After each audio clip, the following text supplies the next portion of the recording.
नमस्कार दोस्तों, आप देख रहे हैं एमबीटी न्यूज़ सी। दोस्तों, जब न्यायपालिका पर देश की जनता को जे कि विश्वास है, तो सबसे बड़ी जीत जनता की होती है और न्यायपालिका से जनता को न्याय मिलता है। दोस्तों, उस न्यायपालिका को देश के सबसे बड़े कोर्ट सुप्रीम कोर्ट को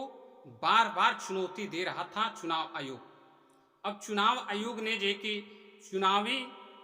जो मतदान है उसका एक जे की रिपोर्ट निकालकर सामने जे की रख दिया है 6 चरण का चुनाव बीतने के बाद। दोस्तों, मैं इस बात को जे कि जानना चाहता हूं और आप लोग को भी आश्वस्त करना चाहता हूं कि क्या इसमें किसी प्रकार से कोई साजिश है या चुनाव आयोग अपने आप को निष्पक्ष दिखाने के लिए और इस हितैषी से जनता के सामने चुनावी डेटा का आंकड़ा जो है कि परसेंटेज में नहीं बल्कि अंकों में जो है कि सामने रखा है कि किस संसदीय क्षेत्र से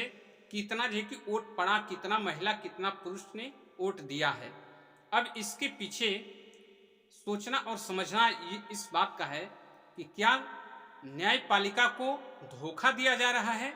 या न्यायपालिका सुप्रीम कोर्ट डिवाइस चंद्रचूड़ साहब ने ऐसा कुछ ये कि किया है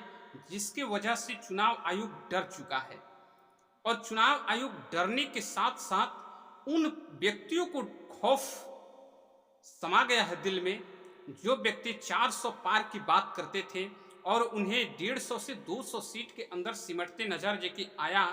तो फिर जे कि चुनाव आयोग को इस बात का अंदाजा लगा कि अगर हम डेटा नहीं सामने रखते हैं तो फिर हम पर जे कि उंगली जिस तरीके से उठ रहा है, यह एक प्रदर्शक के तरह से उंगली ही नहीं हम पर ये कि बड़ी कार्रवाई भी हो सकती है। मैं जानना चाहता हूं कि क्या यह एक खौफ है या अपने आप को निष्पक्षता दिखाने के लिए या किसी दबाव के कारण ये कि ऐसा ये कि हुआ है जो चुनाव आयोग साफ साफ डेटा ये कि रखा हुआ है, डेटा लोगों के सामने ये कि रख दिया। जबकि ये पहला चरण ये कि हुआ मतदान, उसी टाइम से चुनाव आयोग कभी भी डेटा अंकों में जे कि नहीं रखता था, डेटा जे कि परसेंटेज में बताता था कि इतनी परसेंटेज इस जे की जगह से जे कि वोट पड़ी। और जे कि अभी यहाँ तक कह दिया चुनाव आयोग कि हम जे कि नहीं दे सकते हैं। जब चुनाव आयोग में जे कि बार बार जे कि सुप्रीम कोर्ट में जे कि इसकी याचिका लगाई गई कि चुनाव आयोग कुछ गलत कर रहा है, इस पर जे कि सुप्रीम कोर्ट एक्शन ले, चुनाव आयोग गलत कर रहा है, इस पर सुप्रीम कोर्ट कुछ एक्शन ले।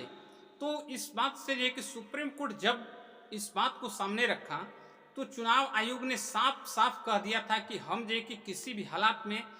यह डेटा सर्वे नहीं बता सकते हैं कि कितना जे कि दिया। अगर जानकारी किसी को चाहिए तो राज्य दर राज्य के पास जाए और वहाँ के चुनाव आयोग से जे कि मांग करे कि डेटा जे कि मिले। सुप्रीम कोर्ट को चुनौती दे दिया था, लेकिन जरूरत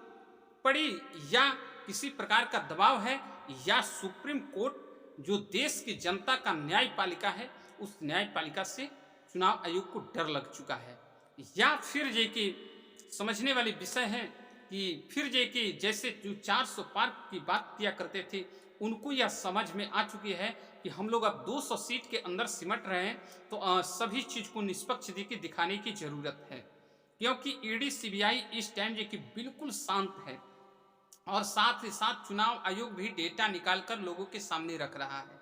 और चुनाव आयोग के साथ साथ सुप्रीम कोर्ट भी सक्रियता दिखा रहा है, जिसकी वजह से यह सब जे की काम जे की हो रही है। अब लास्ट में एक चरण का चुनाव बाकी है, वो 1 तारीख को वोट पड़ेगा और 4 तारीख को जे की फाइनल इस चुनाव 2024 का 5 साल के लिए जे कि प्रधानमंत्री का चुनाव जे कि हो जाएगा। दोस्तों, आप किनको प्रधानमंत्री जी की बनाना चाहते हैं, किनके प्रति आपकी लगाव है, आप जरूर हमें कमेंट करके बताइएगा। क्योंकि हम ऐसे व्यक्ति का चुनाव नहीं करना चाहते हैं, ऐसे व्यक्ति का जो कि सपोर्ट नहीं करना चाहते हैं जो व्यक्ति देश हित के लिए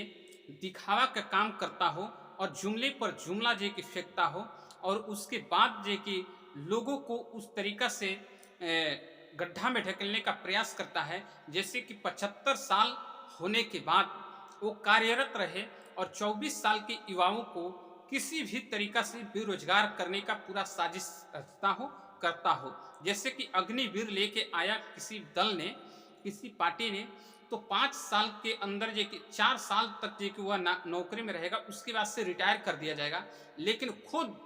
वह सरकार में बैठा 75 साल का व्यक्ति जो कि प्रधानमंत्री के पद पर बैठा रहेगा, यह किस हद तक सही है, आप हमें जरूर बताइएगा। दोस्तों, बहुत बड़ी खबर है